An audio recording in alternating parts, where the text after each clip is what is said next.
Bihar civil court peon exam का तारीख लगभग ये जो 10 मई दिखाया जा रहा, इसका कोई सूचना नहीं है।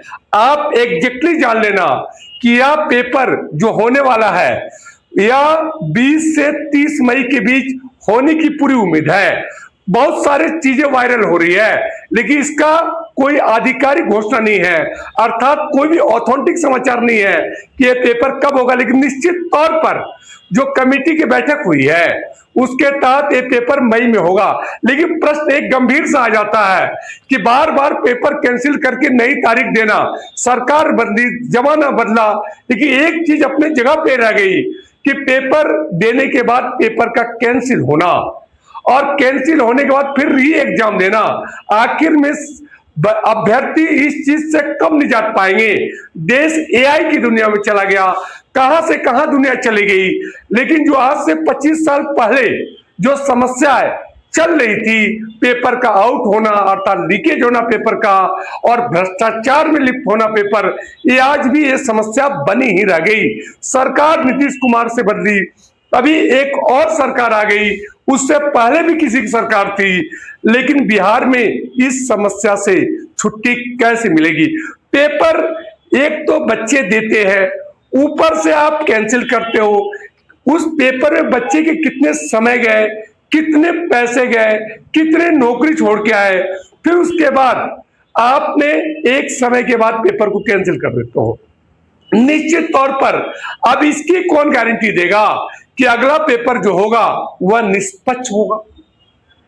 और निष्पक्षता की इतनी बड़ी बात है तो क्यों ना पहला पेपर जब लिया जाए तो उसी तरह लिया जाए कि बिल्कुल निष्पक्ष हो। इसका क्या गारंटी है कि री एग्जाम बिल्कुल निष्पक्ष होगा? और अगर इसकी गारंटी सफल हो जाती है तो इसे पहले पेपर में कि ऐसी कोई नौबत ही नहीं आए, स्टार्टिंग में ही जो कंपनी है पेपर करवाने वाली, जो सेंटर है, उस पर पूरी तरह से निगरानी रखा जाए, जो री एग्जाम के बाद रखा जाएगा कि बिल्कुल निष्पक्ष होगा, इसे पहली बार में ही रखा जाए। आखिर में बेरोजगार कब तक इस चीज को झेलेंगे? एक तो पेपर, उसका प्रेशर, निश्चित तौर पर यह पेपर प्यून का है तो बहुत बड़े घराने से बच्चे तो आएंगे नहीं, एक सामान्य लोअर मिडिल क्लास के बच्चे होंगे। और एक एक एग्जाम में आप मिनिमम आना जाना, पानी पीना, चाय पीना, रोटी खाना, अगर इसको भी जोड़ोगे तो 1000-2000 तो ऐसे चला जाता है, प्लस एग्जाम के फीस जाते हैं। तो क्या यह एक बहुत बड़ी समस्या नहीं बन गई? क्या पैसा न रहने पे 5-10 रुपया का ही मोल होता है और कोई शहर में चले जाओ वहां पैसा कम पड़ जाए तो एक बहुत बड़ा दिक्कत का सामना करना पड़ता है।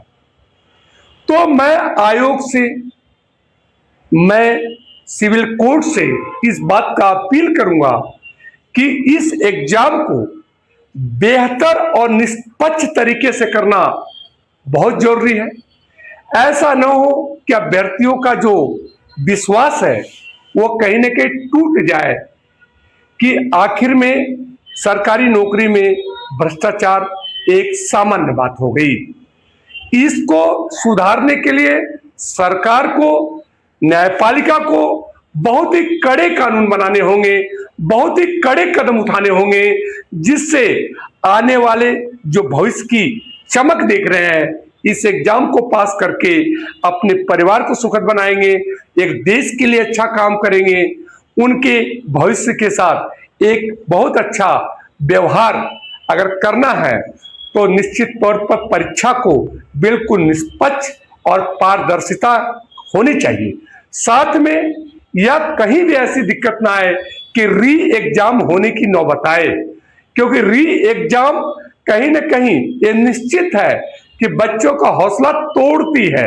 कुछ लोग कहते हैं ज्यादा टाइम नहीं मिलती है, नो, जिस एग्जाम से लोग पहले एग्जाम की प्रिपरेशन करते हैं वह जो जोश होता है, जो जज्बा होता है, जो आंखों में चमक होती है, जो पढ़ने की ललक होती है, वो शायद री एग्जाम में उतना नहीं रह जाता है। यह एग्जाम जो बिहार सिविल कोर्ट प्यून का है यह भी बहुत लंबे समय बाद दिया गया और इतने लंबे समय के बाद भी निष्पक्षता में दिक्कत आ जाए पारदर्शिता में दिक्कत आ जाए तो कहीं न कहीं सबका दिल टूट जाता है, सबके सपने टूटने लगते हैं। तो मैं आदरणीय आयोग से, आदरणीय सिविल कोर्ट से अपील करूंगा कि एग्जाम की तारीख जल्दी घोषणा करें और बिल्कुल पारदर्शिता और निष्पक्ष तरीके से एग्जाम को ले। आगे जो भी आएगा समाचार मैं आपको सबसे पहले दूंगा। मेरे चैनल को लाइक सब्सक्राइब जरूर करना आप। धन्यवाद।